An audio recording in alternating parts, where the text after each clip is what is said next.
One of you is the monster. Monster? They're British, you know. Hello, I'm Chris Denton. And I'm Paul Monk. And we are... A Very British Horror. Yes, we are.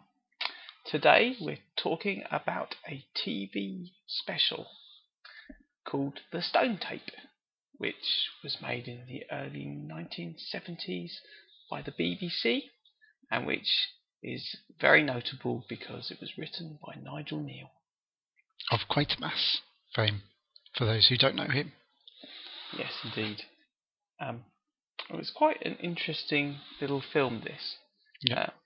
Because in the late 60s onwards, really, the BBC had a really nice tradition of ghost stories. Probably starting with the omnibus special with Michael Hordern, Whistle, and I'll come to Whistle and I'll come to you. And there are various attempts then through the 70s to make really creepy ghost stories, and The Stone Tape was quite a left field go at this, I think. Yeah. I think it was made, correct me if I'm wrong, whilst the Ghost Story for Christmas series was also in production. Yes. Yeah, I think you're right. Yeah, so this is something that was sort of running in parallel to it. Although I think this actually formed it was actually shown on Christmas Day as part of that, I think. Yes. So, and it's a very noble tradition. I love the Emma Jones adaptations. I love Signalman and a lot of the stuff they did in the 70s, and then I also love the modern revivals that crop up occasionally, even the bad ones, like the John Hurt Whistle, and I'll come to you. But I enjoy them anyway. But The Stone Tape, I'd actually never seen until we decided to watch it for this podcast.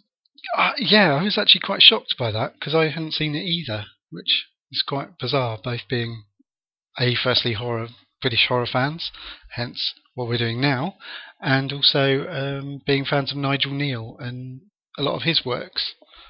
So it did seem a bit odd that neither of us had seen it, but to be fair, it was quite difficult to get hold of on DVD. I think there was a BFI release about a year or 2 years back. The BFI release was about 10 years ago. But it very, very quickly went out of print, I think, like a lot of the BFI ones. Yeah, suddenly that's right. You ended up having to pay silly amounts, sort of £50 to get a copy. Although I think it subsequently come out, a different company's released a sort of vanilla version. Yes, with Ghostwatch. Yeah. As well, which is also well worth watching. Yes, which we may cover later on. But the interesting thing about Stone Tape is it was made quite a long time after Quatermass, and Nigel Kneale's flirtation with cinema was over by this time.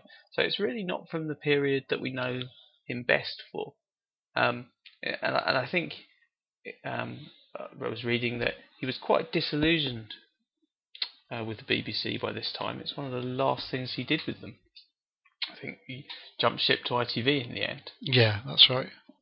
Which is quite interesting, and why Quatermass 4 was actually on ITV. But some other things that I thought were interesting was the location. It's a wonderful location that they chose for this. I mean, a creepy old house, but really nicely done, and inspired, I understand, by Nigel Kneale's visit to the BBC. Is it the Special Effects Centre?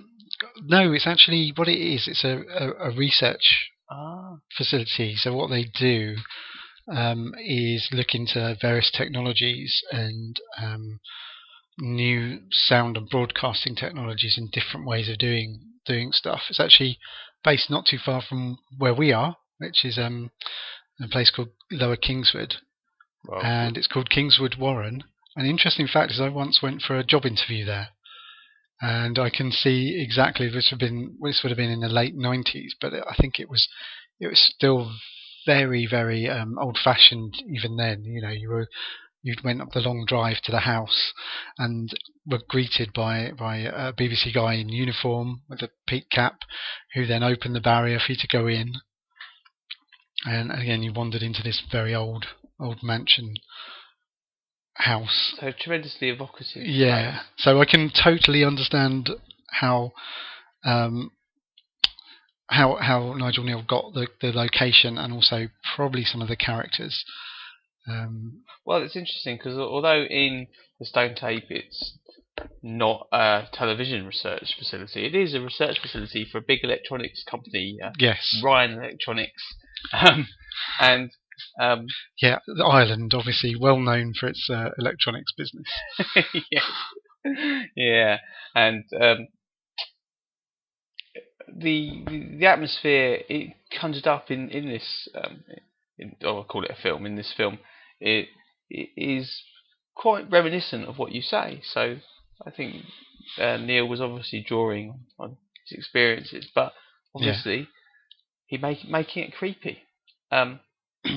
Now, while we've been talking about Quatermass, I think there's a really great counterpoint here between the Stone Tape and Quatermass and the Pit. Okay. Because the plot of the Stone Tape is that they move into this research facility. They're working on some new kind of recording medium they're trying to develop for their massive international Irish electronics conglomerate. And the server room, essentially, the room they've put aside for all the computers, is haunted, and so the builders won't renovate it. And they go in and they find the ghost, and they go, "Well, hey, we're scientists. Let's investigate this." Yep. And they come up with this theory that it's recording. That the ghost is actually the image of a woman that was recorded into the stone, and it's just being played back over and over and over again. So I think that's quite interesting because it's quite a scientific look at ghosts. And it is actually a genuine theory about ghosts as well. So it's not just something he made up. There's quite a lot. In fact, if you do a search for Stone Tape on the internet, you do come across lots of sites that have recordings of things in stone, and mostly it's a lot of noise and stuff. But it's a genuine phenomena and something a theory that people do research. And it predates the it goes back.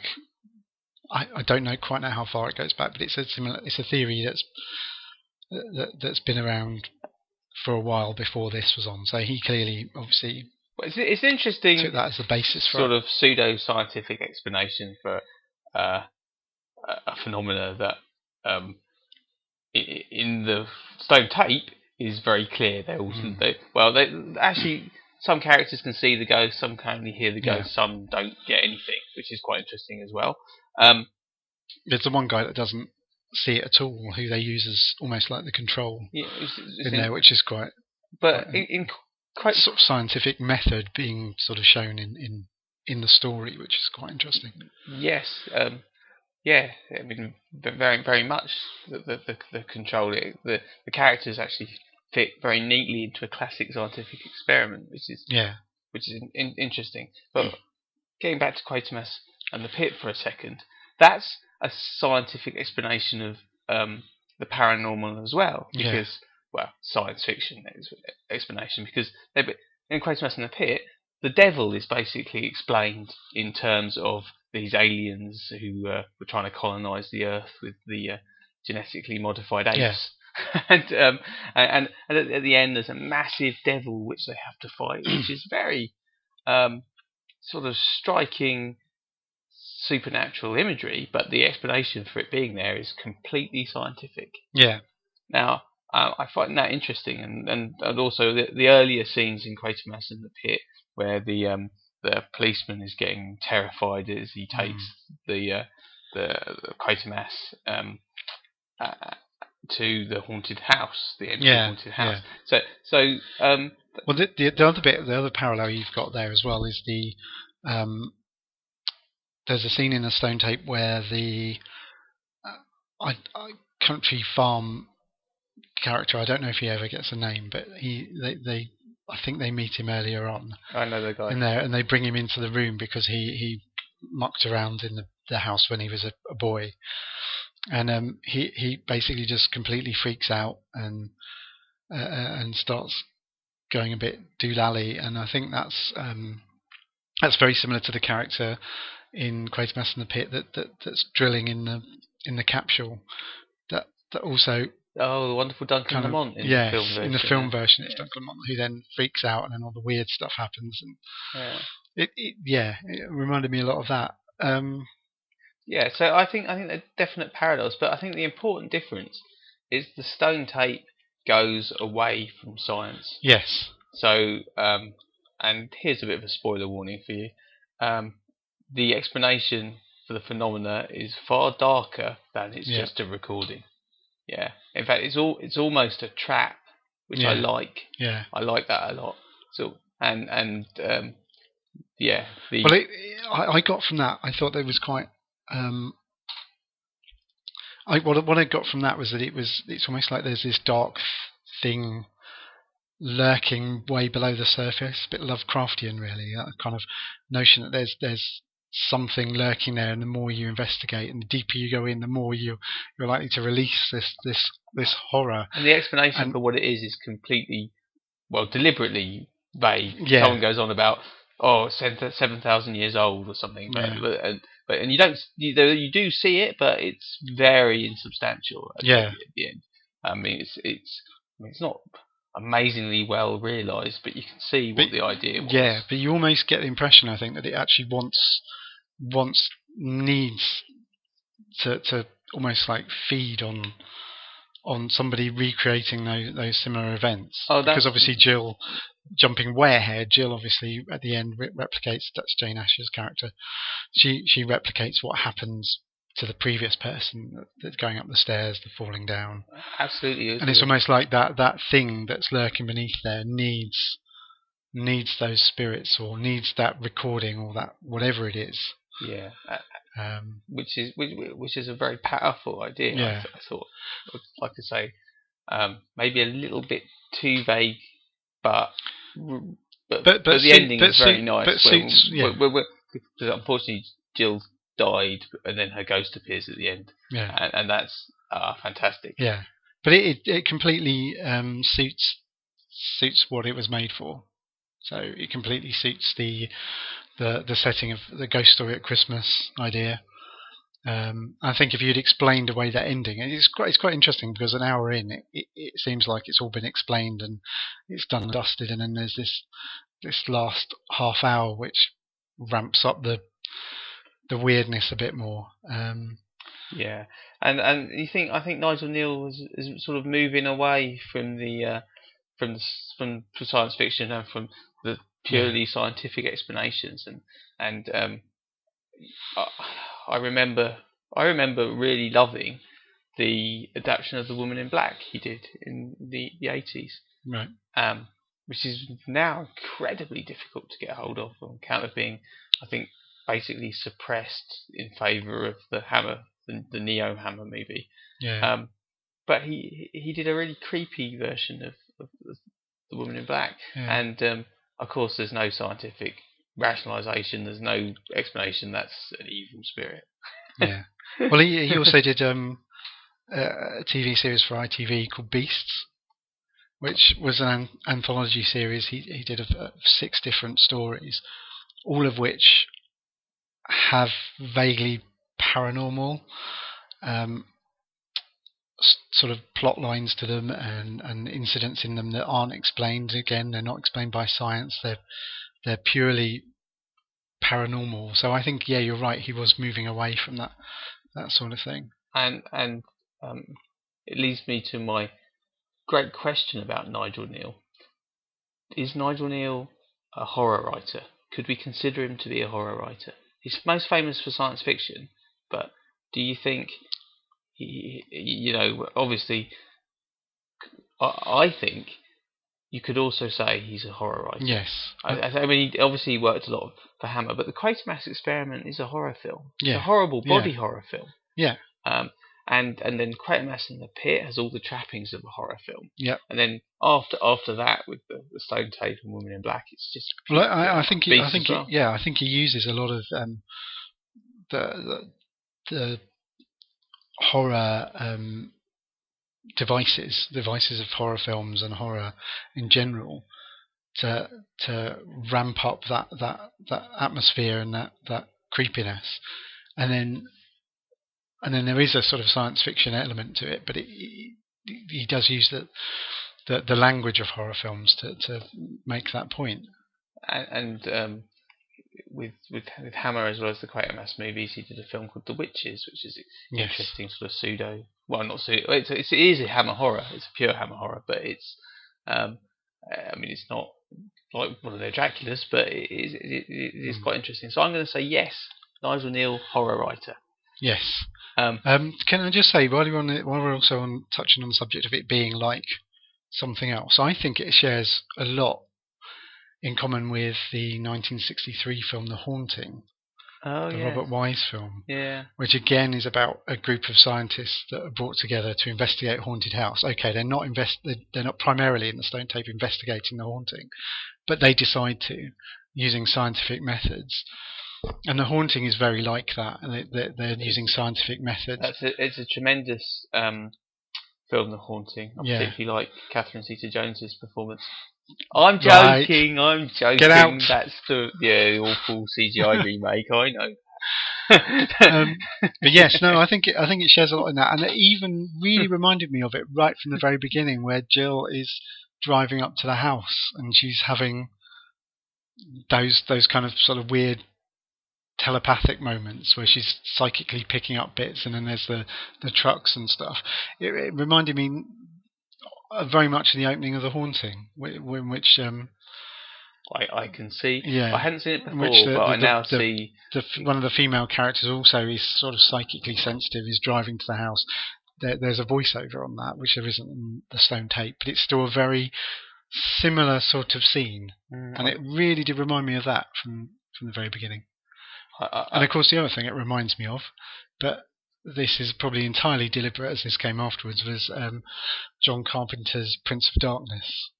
Yeah, I mean, John Carpenter's famous for his unreciprocated love of Nigel Kneale, isn't he? Yes, and I think you'll find that Prince of Darkness is written by a certain Martin Quatermass, who is John Carpenter. Yeah. Okay, so we talked a lot about Nigel Kneale, but I think I'd like to talk about some of the other people involved, because it's actually quite surprising, the array of talent. I mean, we've got Jane Asher as the heroine. Yep, who we've already mentioned once in our podcasts. Yes, fresh from The Mask of the Red Death a few years before.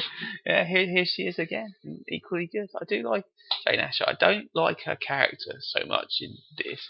I've got a kind of feeling that to modern sensibilities, she's a bit of she's a bit underwritten. I mean, I think it's before. Well, there's a few things in this film that are troubling.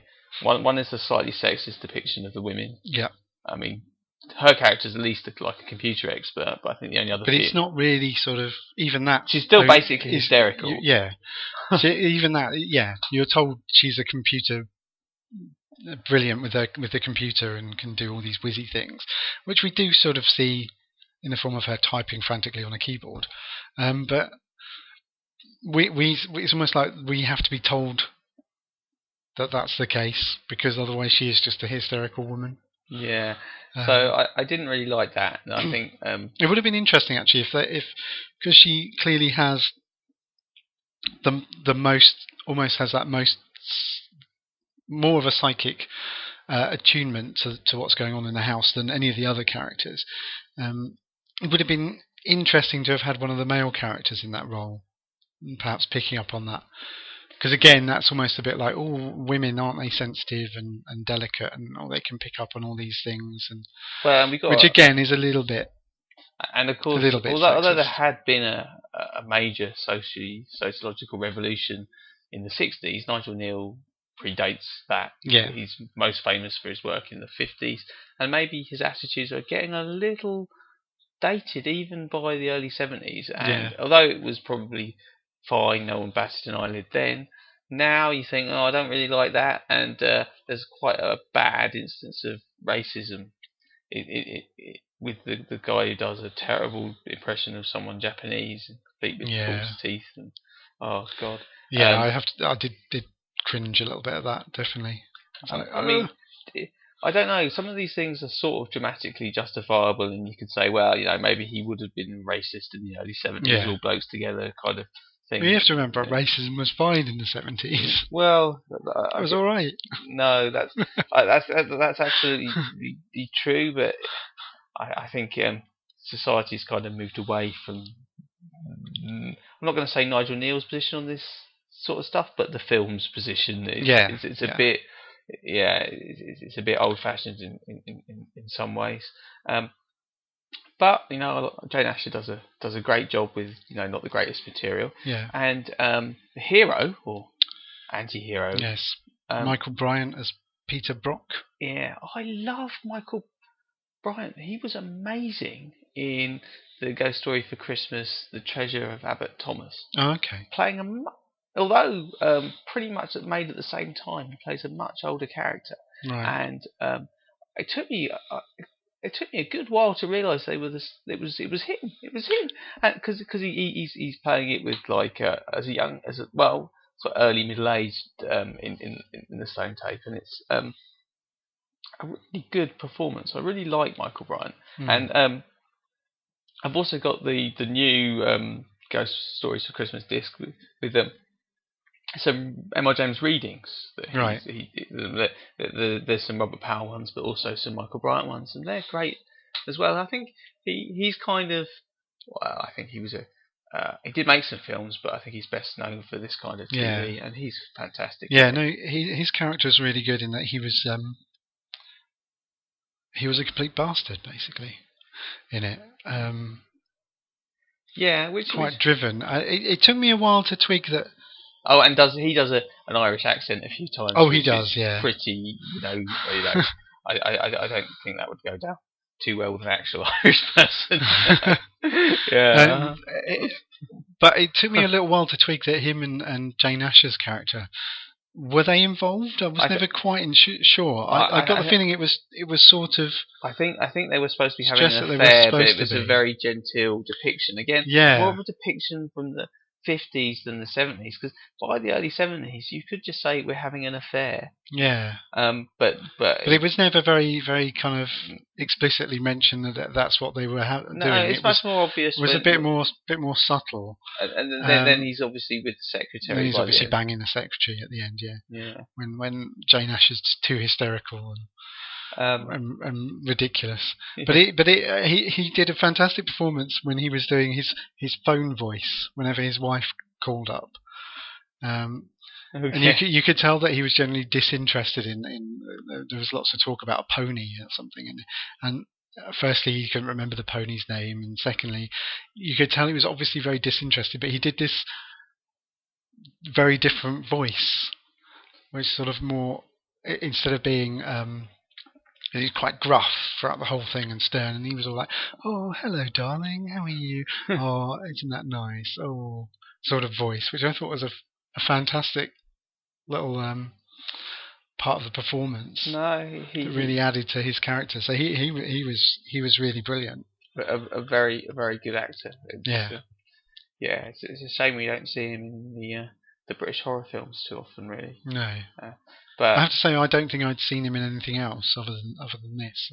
I'm not aware of his other things he'd done. So, but I'll obviously keep an eye out for him in other things. Get hold of The Treasure of Abbot Thomas and watch it immediately. It's amazing. It really is. It's like a kind of investigative ghost story, not dissimilar from this in a way, but they're in an M.R. James style. They're going through old manuscripts and decoding riddles, and really, really good. Can I just point out the other? If we finish talking about Michael Bryant, let's finish. The other notable person in there is obviously Ian Cuthbertson. Yeah. Who I have to admit, from the very first time we saw him, right at the beginning, I was expecting him to be to either double cross someone, or be evil, or try to con someone in some way, and it was quite disappointing that he was quite a straight-laced, sympathetic character in the end. it was quite disappointing He because offered- obviously he was the epitome of all those things in sort of 60s and 70s TV. He was offering good, solid support here, I Yeah. think. Um, And obviously probably most well known for people our age as being Scunner Campbell in Super Gran. yes. I don't know whether he was actually Scottish or not, but No. I don't want to But know of course anyway. there's obviously Children of the Stones, Which is really good. That is really good. Yes, that's what children's which ghost story. I very much enjoy that. which he's the baddie in that, and various other things, and he's either a con man or baddie. One more name to throw at you, Peter Sasdy, or however you say it. Yes, the director. Yeah, but quite an interesting director. Yep. I mean, this is the director of Countess Dracula and Yeah. Taste the Blood of Dracula. Yes. So I think we might come across him again I think it's very likely somewhere in this podcast. Well, interesting. Not really. I wouldn't say on the A list of the great directors of horror films in this period, but good, solid director. Can't really think of a bad film he made, and it's nice to see him do something bit different here. I've no idea what happened after the British horror film thing finished, but while it was going, he had a good he made a good contribution. Yep. But what I want to know, and I haven't looked into this, but you have, so you can now tell me that the critics liked the Stone Tape. I think it got a good reception at the time. When I was looking for contemporary reviews, I struggled to actually find any. But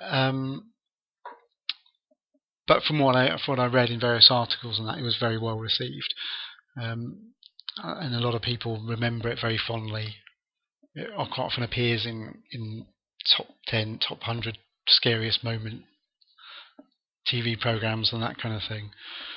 So I think it was quite well received. It's interesting. I think being on Christmas Day as well helped, because I imagine that lots of people were tuning in to watch it. It's the kind of thing the BBC used to. Well, not just the BBC, but Yeah. TV used to do so well. Just have a one-off special. Everyone likes it. Yeah. No, they never feel any need to go No, back. No, it wasn't have to be a pilot. series. Well, yeah. So, Peter Brock investigates. It was a kind of television that I think is probably gone now. Although, yeah, Ghostwatch many years later was kind of in that tradition. It was Ghostwatch was a one-off. By then they were called Screen Ones, I think. Yeah. You still got the occasional one-off film. No. I'm sorry, there's too many episodes of Casualty, not enough room in the schedules for this kind of thing.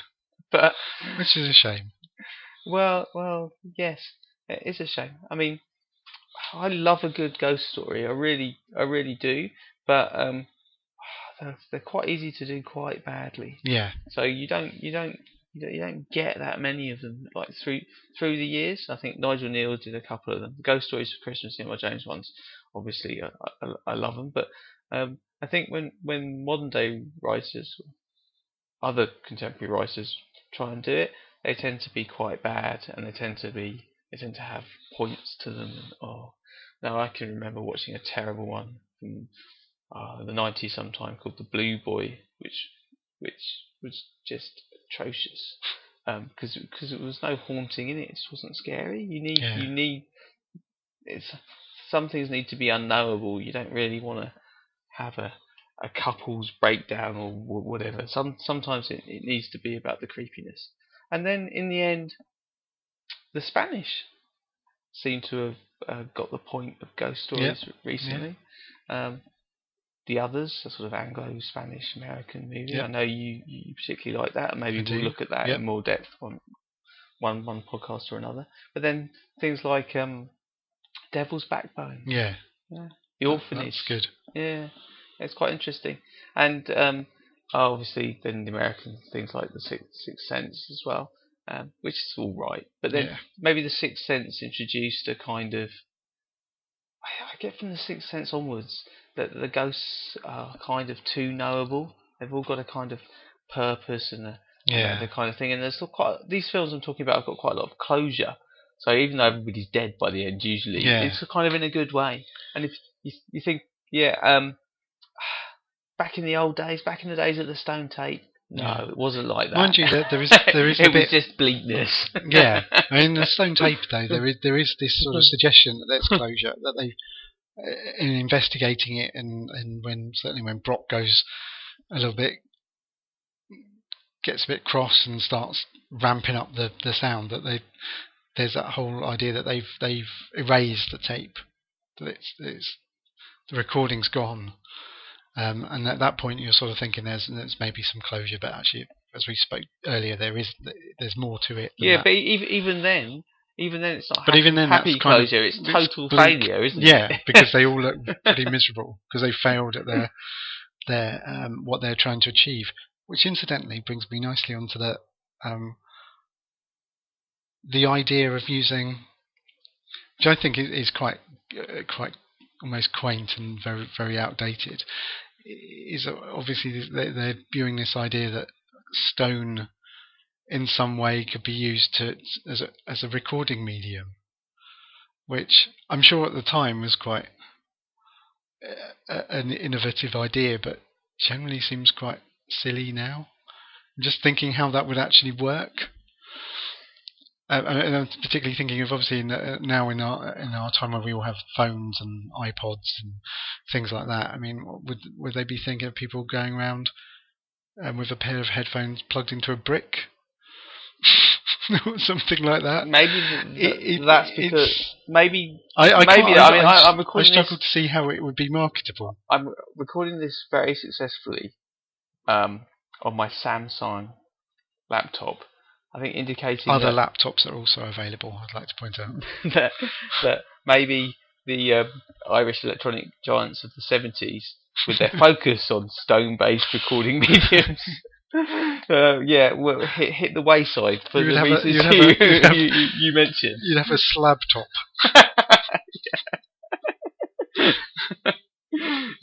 Yeah, that'd be quite good. Having like iPads and things that weighed about half a ton.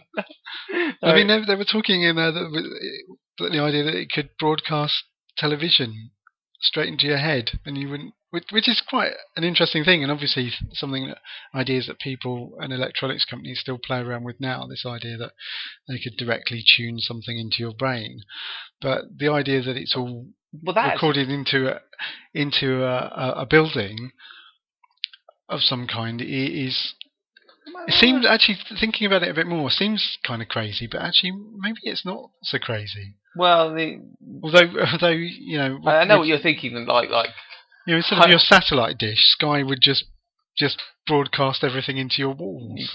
You lugging around a boulder, but the interesting part of that is obviously not the portable stone, or not portable. It's the explanation in the Stone Tape is that it's not like a projector.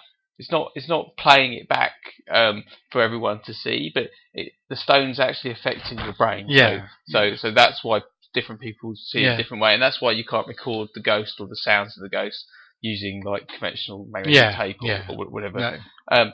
So the idea of beaming something straight into your brain is still quite interesting. I mean, you probably wouldn't want to do it with a castle. I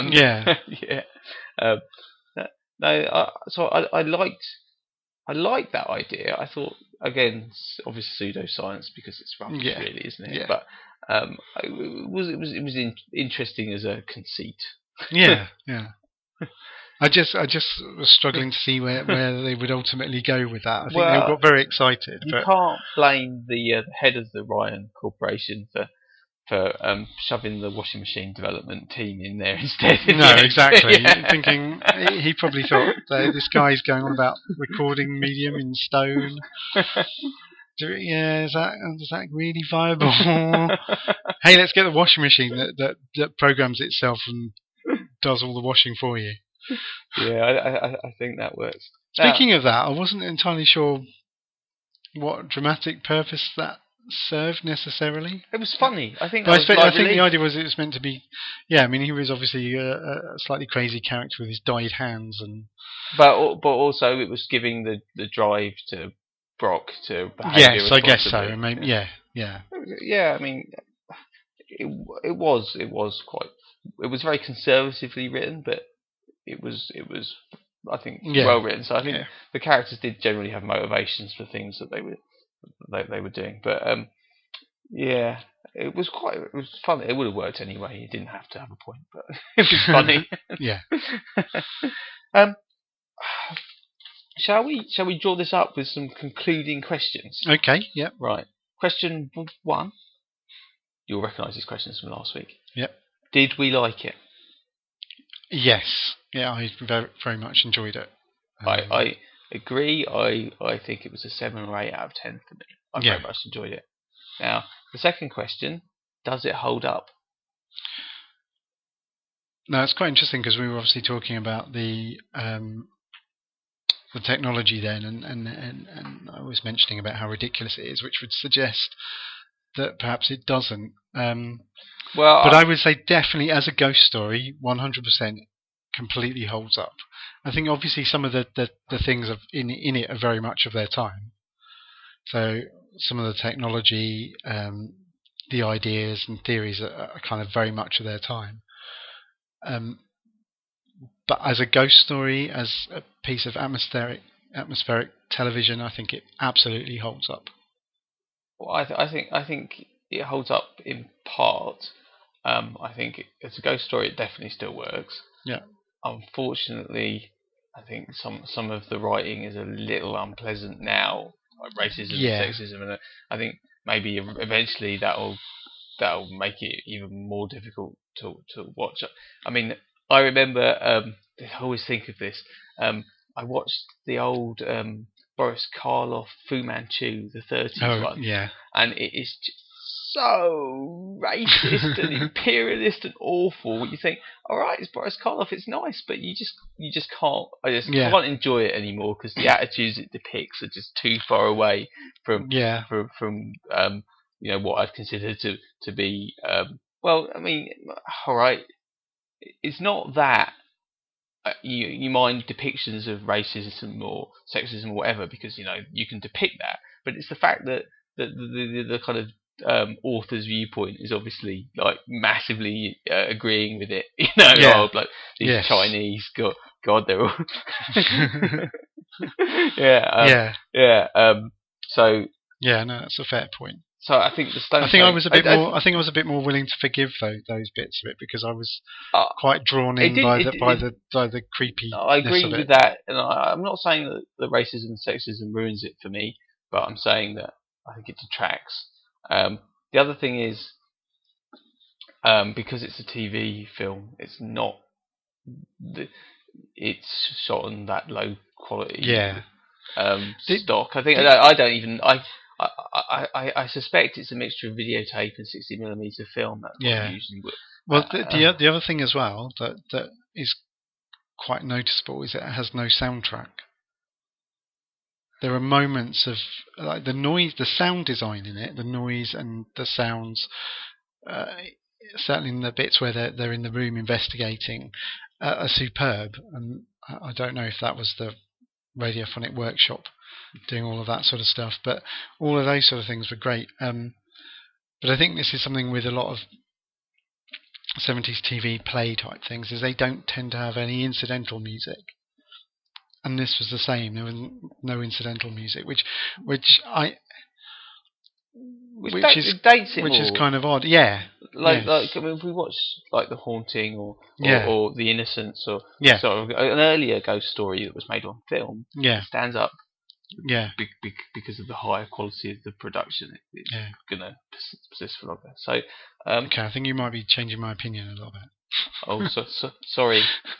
But the final question, let's bring it back. Yeah. Was it scary? Yeah. I've got a story about this. Go on. I was watching the Stone Tape on my own at night. my family were away, so it was just me, and I turned it off halfway through. I thought, yeah, I'll watch this. I'll watch this during the day. That's gonna pay you back later in the evening, don't you? That's the thing.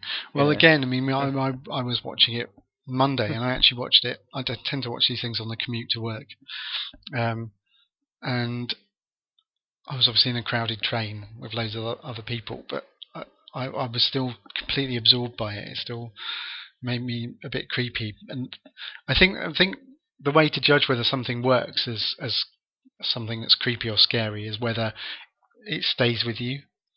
So that moment later on when you're walking home from somewhere in the dark, Yeah. that it suddenly pops into your head, and this definitely does. Yeah. It definitely did, and actually when I was watching on Monday, and I'd totally forgotten about it, and in the evening we were sort of getting ready to go to bed. Around 10:30, our doorbell rang, and there was no one there.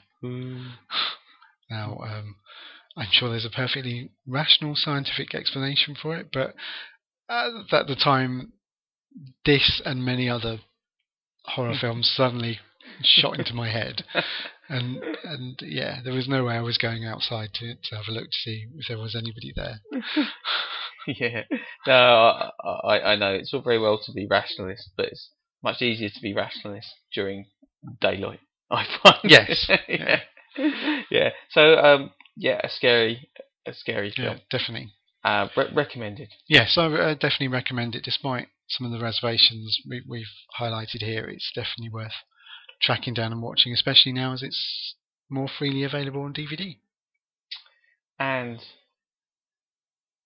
is our next film going to be freely available on DVD? I believe it is. Yes. That was a pretty good professional link there. That was great. Why don't you tell us what we'll be watching next time? Okay. Next time we'll be watching Dr. Terror's House of Horror. Not to be confused with Dr. Terrible's House of Horrible. No. Thank you. Well, you can find us on Twitter, and we're on Facebook. So what's our Twitter handle? It's Very Brit Horror. And what's our Facebook page? It's just search for A Very British Horror. You'll find us. Excellent. There's also a blog, isn't there? Yeah, it's averybritishhorror.blogspot.co.uk. We are all over the net. Yes. Well, thank you. I've been Chris Denton. And I've been Paul Monk. Goodbye. Goodbye.